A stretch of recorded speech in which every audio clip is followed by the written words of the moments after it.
Boy, we've come a long way. You know, in the old days, there were no lights, no heat, no creature comforts. Just creatures. Everyone comfy? No, sir. No. Nowadays, you just plug everything into your car. You got lights, heat. We are out of pesto. I'll make a run. Hey, everybody comfy? No. Okie doke. 우리 시대 가장 진화한 전기차, 양방향 충전에 완전히 새로운 현대 아이오닉 5.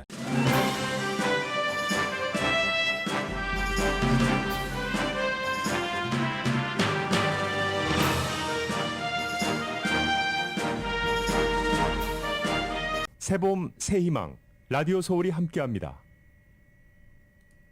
강혜신의 오늘의 미국.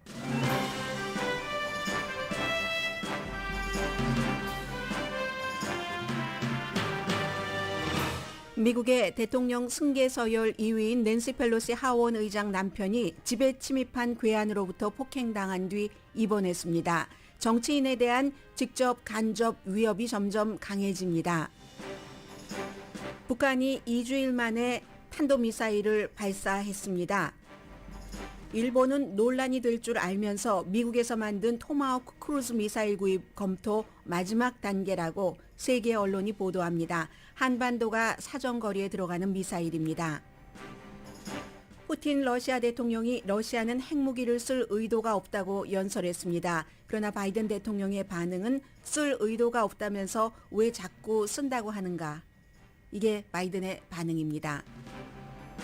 일론 머스크가 트위터를 인수했습니다. 모든 사람에게 영향을 미치는 사안입니다. 일론 머스크는 트위터 CEO가 되자마자 전 CEO들을 건물에서 즉시 내쫓았고 트럼프 전 대통령과 푸틴의 푸들로 불리는 러시아 전 대통령으로부터 축하받았습니다. 미국 공화당도 머스크의 트위터 인수를 반깁니다. 임금 인상이 멈춘다는 신호가 보입니다. 펜딩 중인 주택 판매가 또 줄어들었습니다. 인종차별적 발언 스캔들의 중심에 있는 케빈 들레온 시의원이 사임하지 않자 소환 캠페인이 시작됐습니다. 캘리포니아주에서는 소환의 시작은 쉽지만 성공하긴 아주 힘듭니다.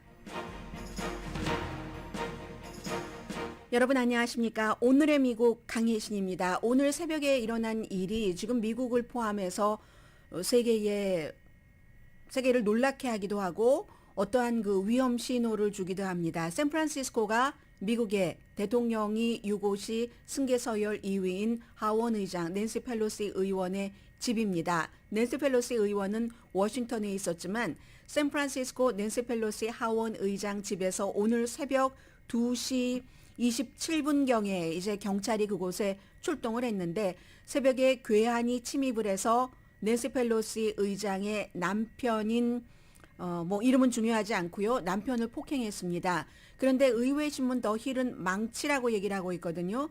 그리고 의사당 경찰이 즉시 그 현장에 의사당 경찰은 물론 본부는 워싱턴에 있습니다만 너무 중요한 인물이기 때문에 그쪽 그 사택에도 파견이 돼 있죠. 현장에 가서 병원으로 옮겨졌습니다. 현재 병원에서는 생명에는 지장이 없고 완전히 회복된다. 이렇게 얘기를 했습니다. 82세입니다. 낸시 펠로시 하원 의장과 아마 동갑인 것 같은데요. 그리고 용의자는 체포가 됐고 동기는 조사 중입니다. 아직까지는 경찰이 기자회견을 하지 않았습니다. 샌프란시스코 경찰이 이 케이스는 낸시 펠로시라는 대통령 유고시에는 서열 2위지만 사실은 대통령과 같이 있을 때는 어떤 때는 대통령과 동등한 권력을 갖고 있기도 한 사람이 하원 의장입니다. 왜냐하면 돈을 지출하는 것이라든가 많은 법안의 시작을 하원 의장이 해라 하면 하고 하지 말아라 하면 하지 않기 되기 때문입니다. 그렇기 때문에 샌프란시스코 경찰만이라면 오늘 새벽에 있었던 일이니까 이미 지금쯤이면 기자회견을 할 수도 있는데 이 케이스는 샌프란시스코 경찰 또 의사당 경찰 연방수사국이 다 그 공동으로 합동 수사를 해야지 되기 때문에 기자회견이 조금 미뤄지는 것 같습니다. 아무튼 오후에 자세한 내용은 기자회견에서 더 나온다고 예상을 조금 하고 있고요.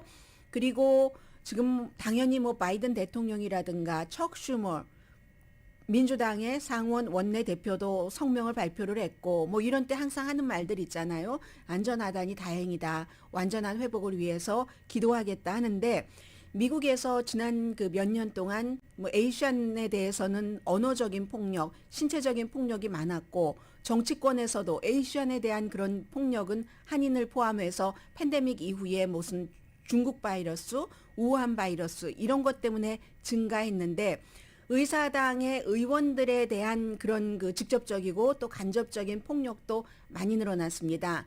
정치가 그만큼 극단화됐기 때문에 상대에서 지금 이제 아직 그 사건의 동기를 알 수는 없습니다만 시점이 그렇다는 겁니다.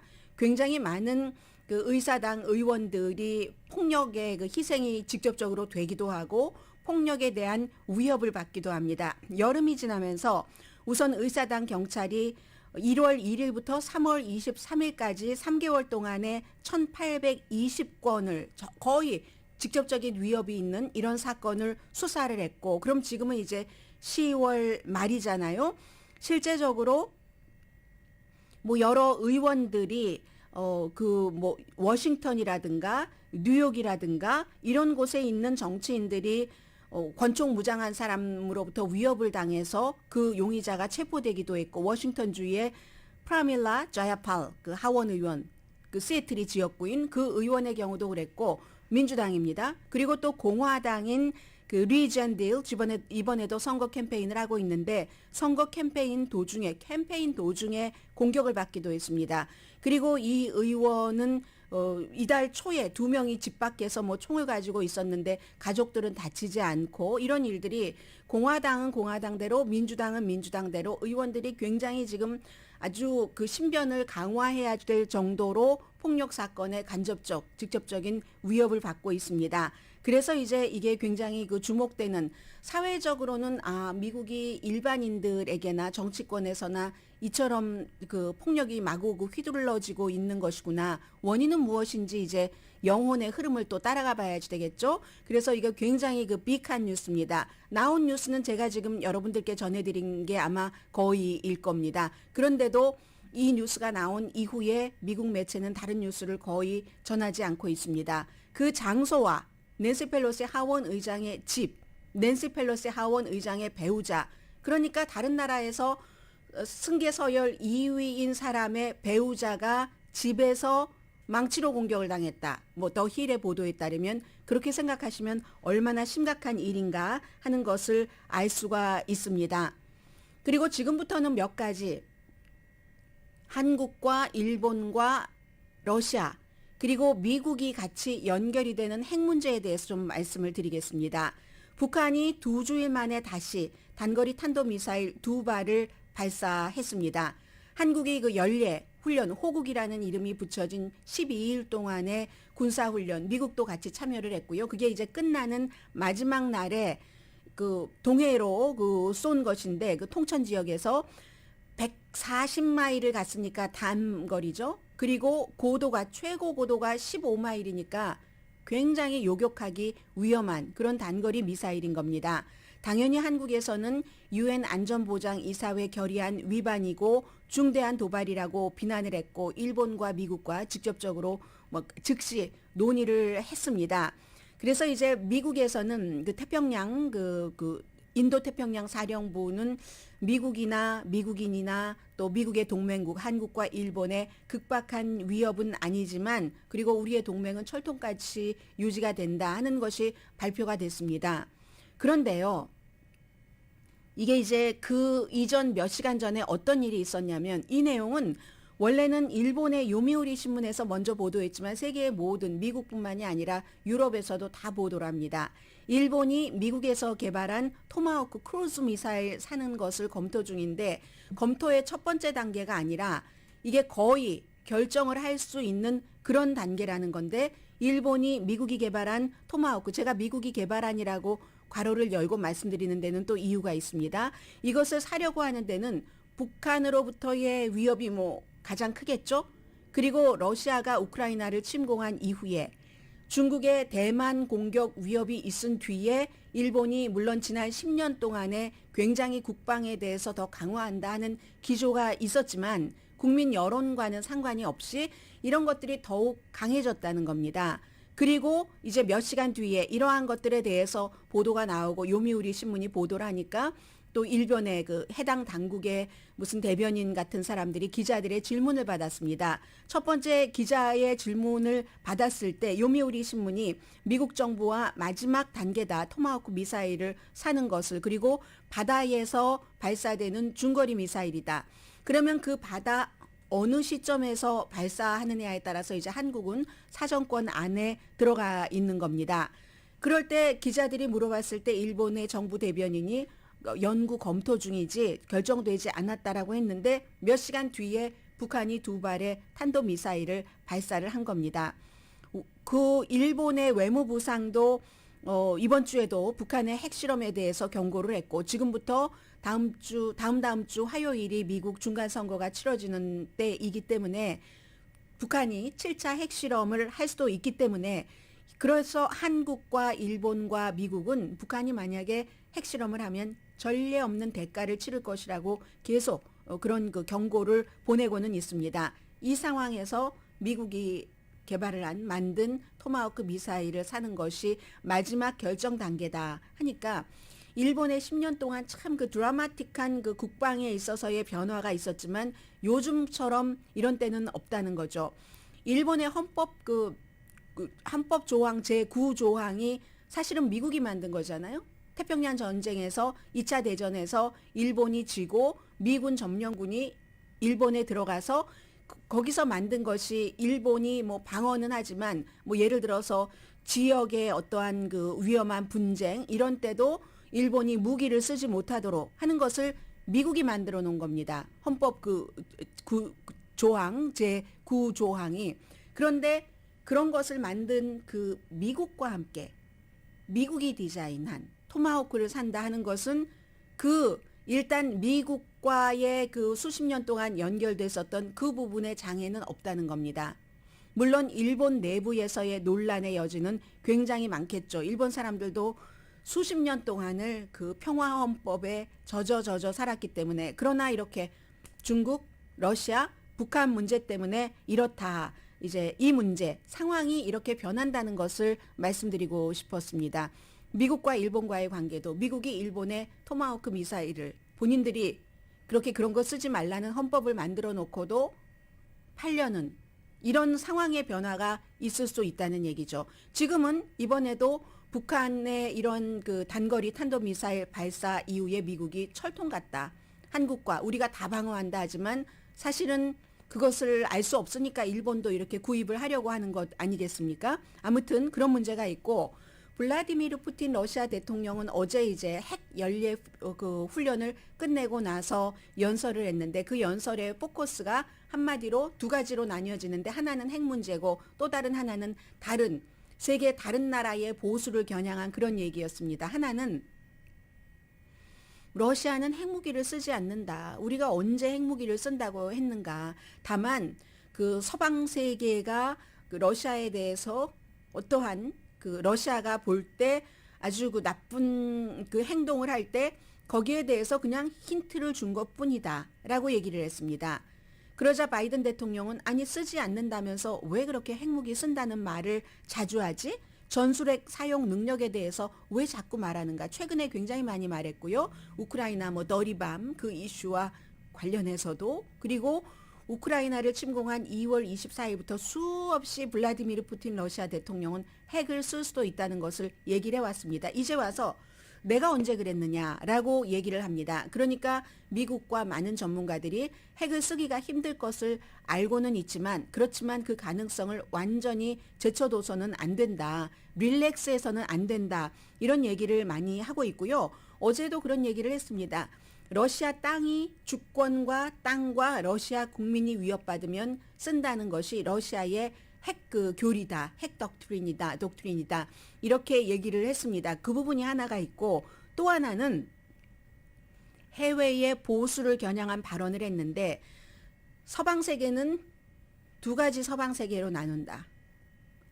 하나는 코스모폴리탄적인 서구, 세계적인 서구, 그리고 또 하나는 진보 엘리트들이 이끌어가는 서구인데 전통적인 서구는 주로 기독교 가치를 바탕으로 세계적인 것이다. 러시아가 여기에 속한다. 그리고 엘리트, 이상한 엘리트의 가치, 그것은 침략적이고 신식민주의적이고 개입하는 것이고 다른 나라에 이런 것이 지금 미국을 포함한 서구의 가치다. 이렇게 얘기를 했거든요. 미국 선거 직전에 지금 공화당이 이기면 우크라이나에 대한 지원을 하지 않겠다. 하지 않을 수도 있다. 적어도 백지 수표를 주지 않는다라고 케빈 맥카티 공화당의 하원 원내대표가 얘기를 했죠. 이것과 같은 뜻인 겁니다. 왜 다른 나라의 일에 개입하지? 그래서 사람들은 어제 블라디미르 푸틴 러시아 대통령의 핵 발언이나 서구에 대한 두 가지 규정을 그런 미국의 보수, 다른 나라의 보수 이런 사람들을 겨냥한 발언이라고 봅니다. 그리고 이제 또 하나는 잠시 뒤에 전해드리겠지만 자세히 여러분들과 저에게도 모두 해당되는 문제이기 때문에 그러나 한 가지만 말씀드리자면은 드미트리 메드베도프가 블라디미르 푸틴이 대통령을 했고 그리고 그 당시에 이제 임기 제한 같은 것이 있었으니까 중간에 한번 끼워 넣었죠. 끼워 넣었던 사람이 드미트리 메드베도프였습니다. 그리고 지금은 다시 국가 안보를 총괄하는 곳으로 갔습니다. 이 메드베도프가 일론 머스크가 트위터를 인수하고 난 뒤에 축하를 했습니다. 축하를 했고 이 두 사람은 얼마 전에 돈바스 지역에서 지금 그 전세가 어떻게 돼가고 있습니까? 하고 일론 머스크가 물으니까 드미트리 메드베도프가 일론 머스크에게 답하기를 승리하면 모스크바에서 우리 만나자 이렇게 답변을 했거든요.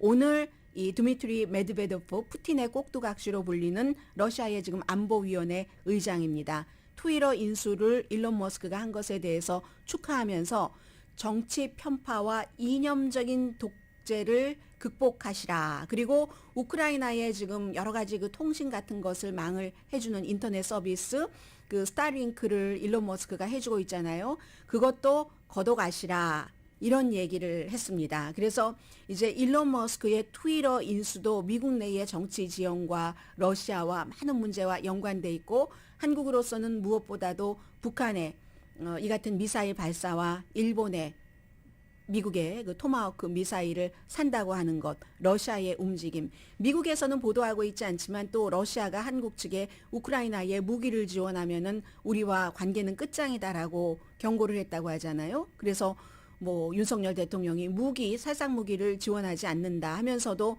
주권 침해다라는 얘기를 했다고 하는데 세계가 굉장히 몇 년 전부터는 더 모든 이슈가 가까이 뭉쳐져 있고 그리고 경제적인 이슈, 심지어 소셜미디어 플랫폼을 누군가가 인수하는데도 세계가 이렇게 연결되는 우리는 지금 그런 사회에 살고 있습니다.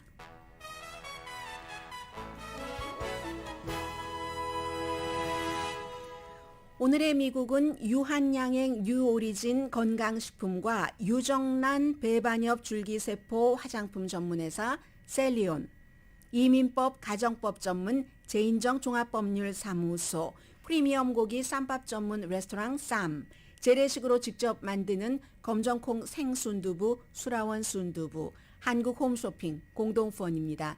일론 머스크의 트위터 인수가 얼마나 중요한 문제고 얼마나 광범위하게 연결이 돼 있고 많은 사람이 연결돼 있는가. 트럼프 전 대통령이 잘했어 하고 박수 쳤고요. 카니에 이스트도 트위터에서 딱 정지됐다가 벌써 풀렸던데요. 아직 트럼프 전 대통령 거 풀린 것 같진 않고요. 잠시 뒤에 전해드립니다.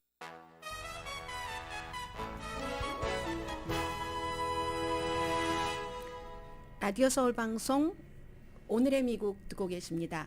일론 머스크 스페이스X라는 우주에 관한 많은 것들을 만드는 그런 회사의 CEO 그리고 한국 분들도 많이 타고 다니시는 테슬라라는 여러 모델의 전기 자동차를 만드는 사람이 트위터를 결국은 뭐 몇 개월 걸렸네요. 처음에 인수한다 하다가 인수 안 한다 하다가 법적 소송에 걸리고 나서 다시 인수를 하게 됐는데 어젯밤에 인수를 했는데 이건 모든 사람에게 영향을 미친다라고 말씀드리는 것은 트위터에 지금 구독자가 어카운트를 갖고 계신 분이 2억 3천만 명이면은 그다지 많은 거는 아니지만 세계의 모든 리더들이 정치가 됐건 아니면 어떠한 이슈에서 그 리더들이 본인의 메시지를 전할 때는 그러니까 담론 같은 것 할 때는 트위터를 이용을 합니다. 한국에서는 정치인들이 페이스북을 많이 쓰잖아요. 트위터를 통해서 하죠. 그런데 이 트위터라는 것을 전에 before 일론 머스크와 애프터 일론 머스크라고 하면은 애프터 일론 머스크 이미 본인이 이제 CEO를 하니까 일론 머스크 시대에는 한 사람이 통제를 한다는 얘기가 됩니다. 그리고 이 한 사람이 그냥 보통 사람이 아니라 굉장히 특이한 사람이잖아요.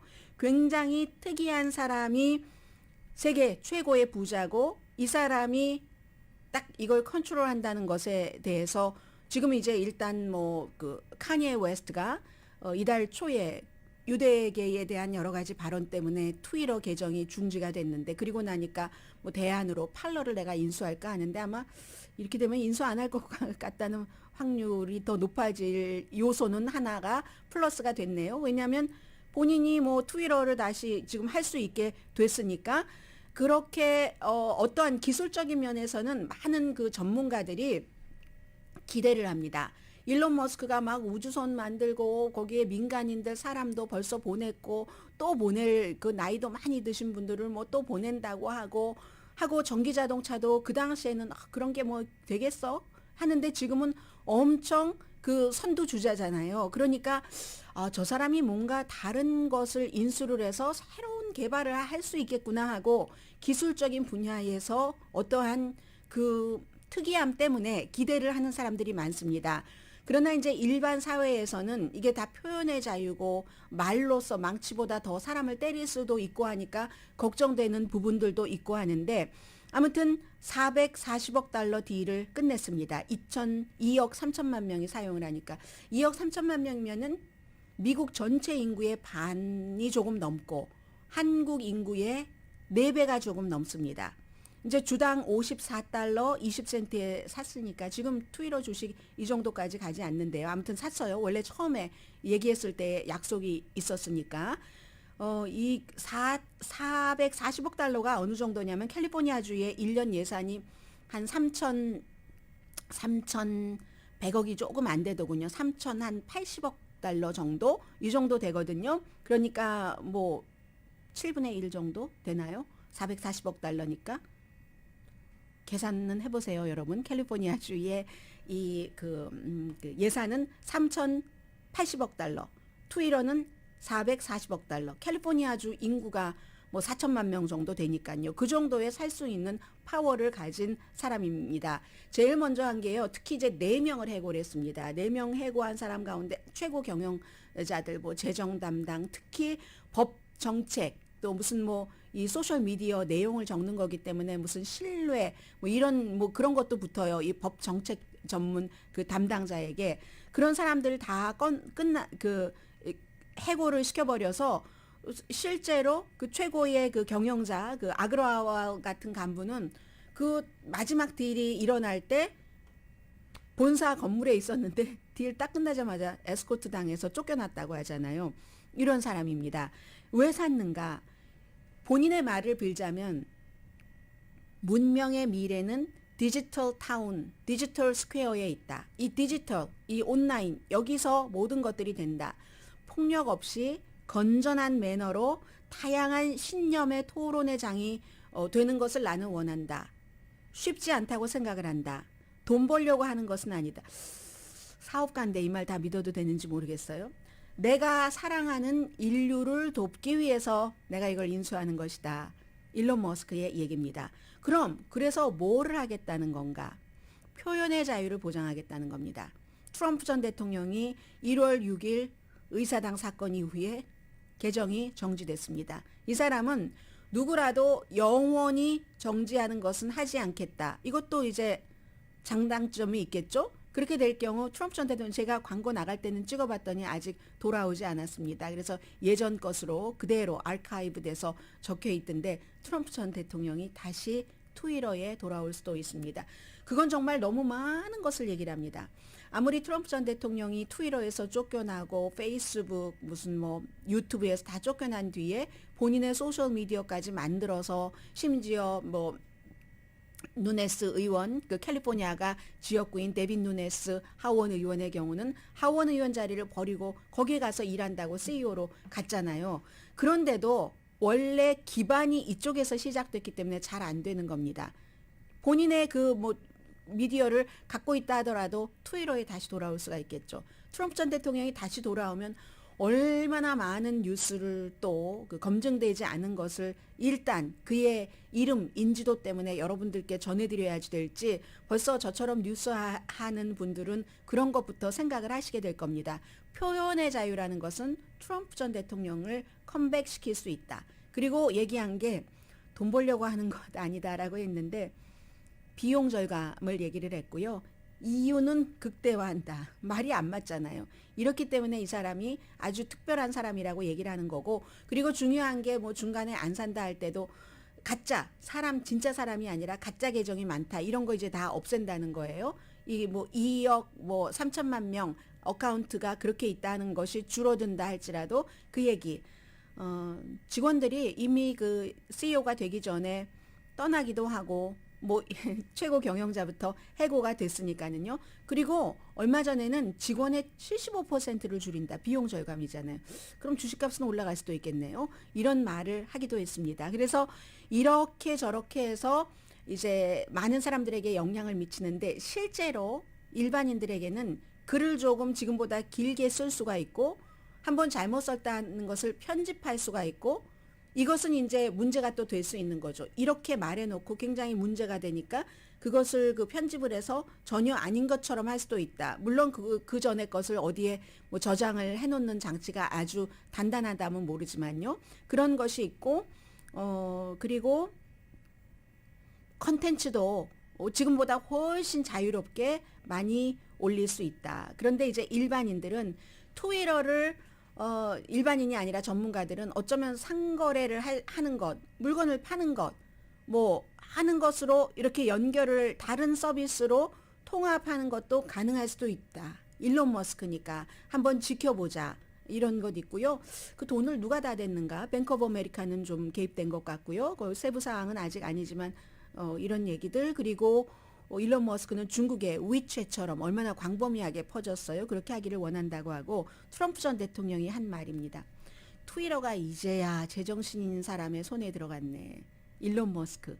그전에는 제정신이 아니었는데 이제야 제정신인 사람의 손에 들어갔다 하면서 이 그동안의 트위터는 이 나라 미국을 정말 싫어하는 사람들에 의해서 움직였었다라고 얘기를 하고 있습니다. 그런 그 트럼프 전 대통령이 얘기한 사람이 아주 극단적인 좌파 미치광이 반복해가면서 여러 단어로 미치광이를 표현을 했어요. 그랬다. 뭐 이렇게 얘기를 했고요. 아무튼 트럼프를 쫓아낸 사람이 그것을 결정한 사람이 누구냐면은 비자야 가데라고 그 여성 법정책 그 책임자 트위터에 이 사람 그냥 그 일론 머스크가 인수하자마자 쫓겨내 버렸잖아요. 예, 이 일이 돼 있고 그리고 카니에 웨스트의 어카운트는 이제 그 보이고요. 공화당이 굉장히 좋아합니다. 공화당의 당장 그 마조리 테일러 그린 조지아가 지역구인 의원 이 의원 뭐 총이라던가 아니면 여러 가지 음모론이라든가 완전히 사실과 다른 그런 주장을 트위터에 많이 올려서 그동안 이제 본인의 어피셜한 트위터가 있고 그냥 마조리 테일러 그린이라는 한 사람으로서의 트위터가 있는데 자주 뭐 정지당하고 했었잖아요. 야, 표현의 자유가 보장되겠다. 지금 공화당 쪽에서 굉장히 좋아하고 있습니다. 네, 잠시 뒤에 경제와 캘리포니아주 얘기 전해드립니다.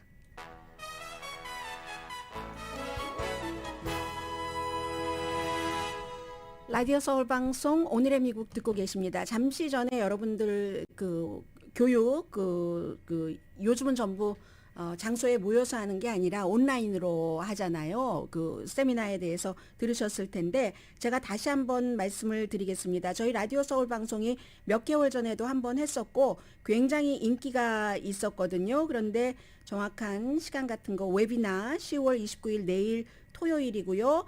아침 10시부터 글쎄요, 시간 자체는 하다 보면은 약간 그 유동성은 있을 수도 있겠죠. 그래서 여러분들께서 꼭 아셔야지 될 것은 아침 10시부터 12시까지로 예정이 돼 있고요.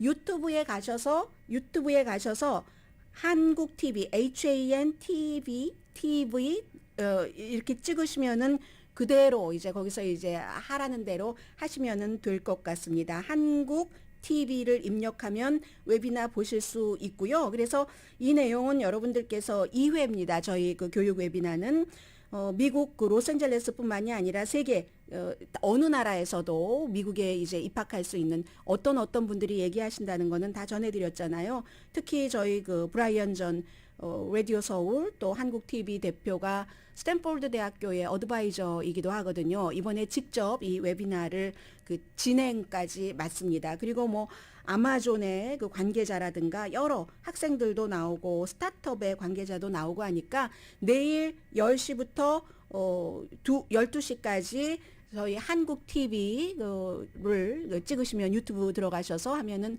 웨비나 여러분들 교육 세미나 마음껏 즐기고 정보 가져가실 수 있습니다. 경제 뉴스 좀 말씀드리겠습니다. 임금 인상이 멈칫하는 사인이 보인다는 지표가 나왔습니다. 이거 연방준비제도가 굉장히 좋아하는 거죠. 왜냐하면 임금이 올라가면은 사람들이 돈을 더 쓰고 돈을 더 쓰면 물가가 올라가고 물가가 올라가면 사람들은 회사에 또 돈을 올려달라고 하고 그러면 회사에서는 직원들의 돈을 봉급을 올려주는 대신에 파는 상품의 값을 올리고 그 값을 올리면 그게 다시 또 인플레이션, 물가 상승이 되고 이 사이클이 반복이 되는데 일단 지난 분기에 임금이 1.2%가 오르기는 했습니다. 오르기는 했는데 그 하나 전 분기보다는 약간 적은 폭으로 올랐다는 얘기입니다. 고용지수는 여전히 뜨겁습니다. 많은 사람들이 고용돼 있는데 그리고 이제 또다시 오늘 발표된 것 가운데 하나가 인플레이션이 아주 그 변동이 심한 식품, 가솔린 이런 것을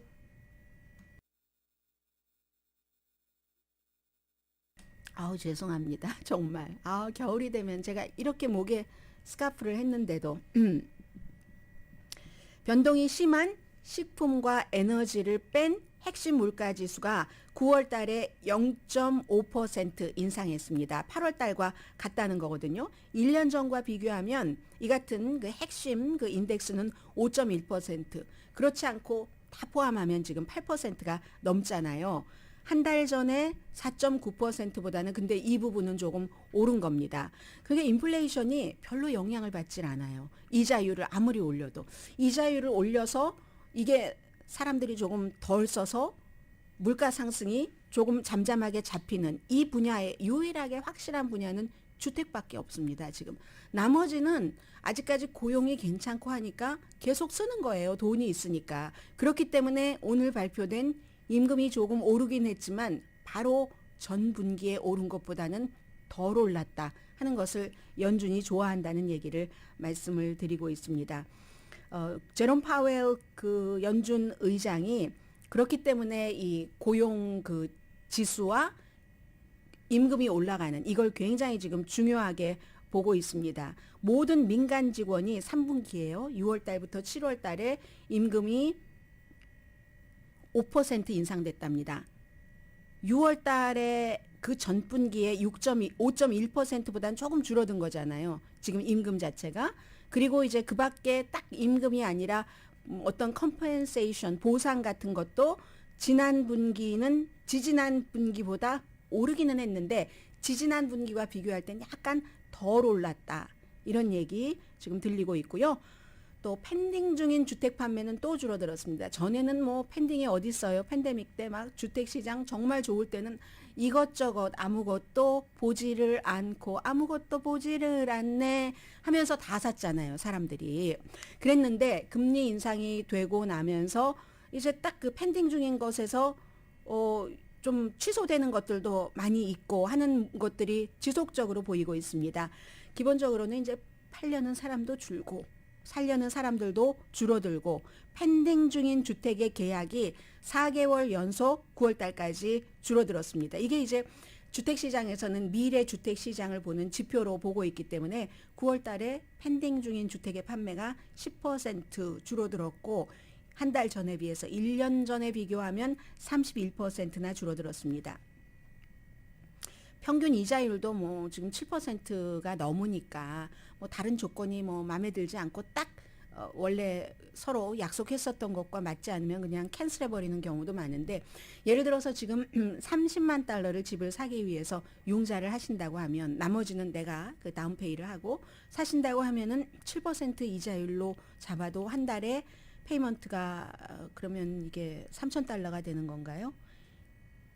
1년 전에 1,265달러였는데 2,000달러가 되겠죠. 3,000달러가 아니라. 그렇게 되는 경우는 한 달 차이가 뭐 700달러 이상 나오잖아요. 그래서 기본적으로 단독주택 판매도 9월 달에 10.9% 줄어들었고, 집값은 뭐 8월 달부터 좀 슬로우하기 시작해서 심지어 아주 핫한 뭐 로스앤젤레스 시장 같은 데도 그래서 시장이라는 게 마켓이요.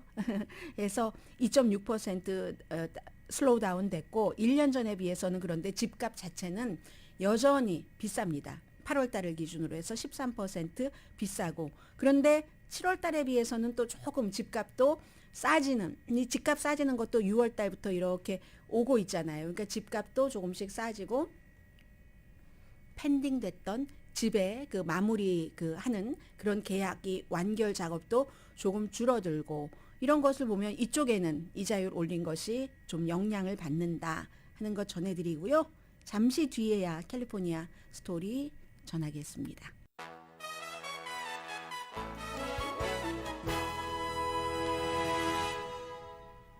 라디오 서울 방송 오늘의 미국 듣고 계십니다. 광고 듣다 보니까 지금 확실히 어제 다르고 오늘 다른데요. 오늘부터는 거의 모든 섹션에 선거와 관련된 그런 광고가 들어가 있습니다. 예를 들어서 뭐 미치 오프레일 그 시의원의 광고도 있고, 투표하십시오 하는 광고도 있었고, 그리고 프로포지션 1에 대한 광고도 잠시 뒤에 마지막에 여러분들 듣게 되시거든요.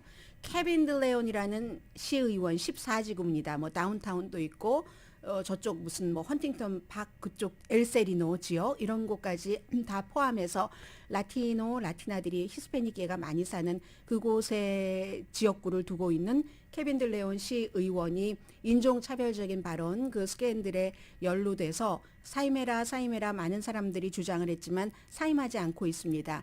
얼마 전에는 유니비전과 인터뷰에서 할 일이 많기 때문에 사임하지 않는다 했더니 결국은 소환이 시작이 됐습니다. 그래서 이 로스앤젤레스의 시의회의 그 조례에 따르면 시의원을 소환하려면은 그 지역구의 주민 적어도 5명의 서명을 받아야지 되고, 그리고 그 접수를 시켜야지 되는데 어제 접수를 했습니다. 누군가가. 그 접수하는 사람은 300자 이상의 단어로서 왜 이 사람을 우리가 뽑았지만 소환해야지 되는가 하는 설명서를 써서 그 지역구 등록된 유권자 5명의 서명을 받아야지 됩니다. 이게 1차입니다. 여기까지는 끝났습니다. 끝났는데 케빈 들레온은 할 일이 많다고 하고, 그리고 그 지역구의 유권자도 지금 뭐 로스앤젤레스 타임즈라든가 많은 사람들은 아니 그 누리 마티네스 시의장도 사임을 했고, 그 시의장이 다른 무슨 시의원의 아들에게 원숭이 같다고 하는 둥 아프리칸 아메리칸을 비하하는 발언을 많이 할 때 옆에서 거들기도 하지 않았는가. 그 백인 그 아버지가 시의원이 그 마이크 보닌 시의원이 입양한 그 아프리칸 아메리칸 3살짜리 아들을 무슨 비싼 핸드백 들고 다니는 것처럼 들고 다닌다는 둥 이런 식으로. 그런데 왜 사임하지 않느냐 할 때 이 사람은 내가 할 일이 너무 많아서 그렇다라고 했고, 실제로 이 지역구의 주민들의 그 지지도 굉장히 많은 것 같다. 이게 이제 LA 타임즈의 취재 그 보도거든요. 그러면 일단 서류 접수는 했습니다. 그러면 그 다음은 어떻게 되는가 하면은 서류 접수하는 데까지는 미국은 아주 쉬워요. 대학교 들어가는 데 쉽고 나올 때 완성할 때 어려운 것과 똑같은데 대부분의 경우는 정치인들 그 소환 운동을 하고 나면은 실패를 하죠.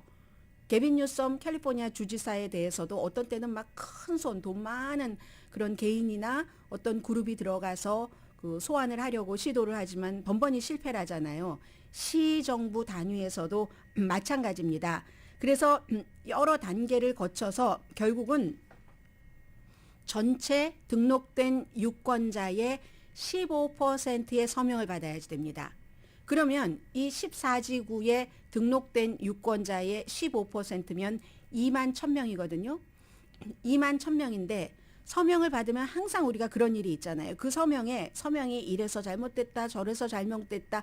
서명한 사람이 본인이라도 뭐 우리가 선거 투표할 때 서명한 것과 일치하지 않는다던가 여러 가지 이유로 거부당하죠. 안전하게 하려면 전체 받은 뭐 2만 1,000명을 받았다고 하면 그 가운데서 5분의 1, 20%는 이게 그 서명이 확인되지 않는다, 거부당한다. 이 정도로 생각을 하고 받아야 되거든요. 그러면 2만 5천 명의 서명을 받아야지 됩니다. 케빈 딜레온 시의원을 내쫓는 그런 그 소환 선거에서 성공을 하려면. 그런데 지역마다 다 다르잖아요. 케빈 딜레온의 지역은 어떤 지역이냐면 다운타운을 포함하고 있기 때문에 오피스가 많고 아파트먼트가 많고 아파트먼트에 들어가서 일일이 다 뭐 문을 두드리고 서명을 받고 하기가 쉽지 않은 그런 그 지역구입니다. 그래서 이게 꼭 이 의원의 경우뿐만이 아니라 최근에 이렇게 그 다른 동료 시의원들로부터 차별적인 발언을 당했던 마이크 보닌 시의원에 관한 소환도 있었어요. 시작됐지만 실패했죠.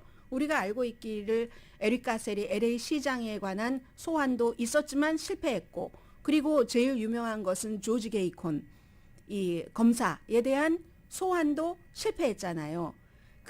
그런데도 왜 하느냐?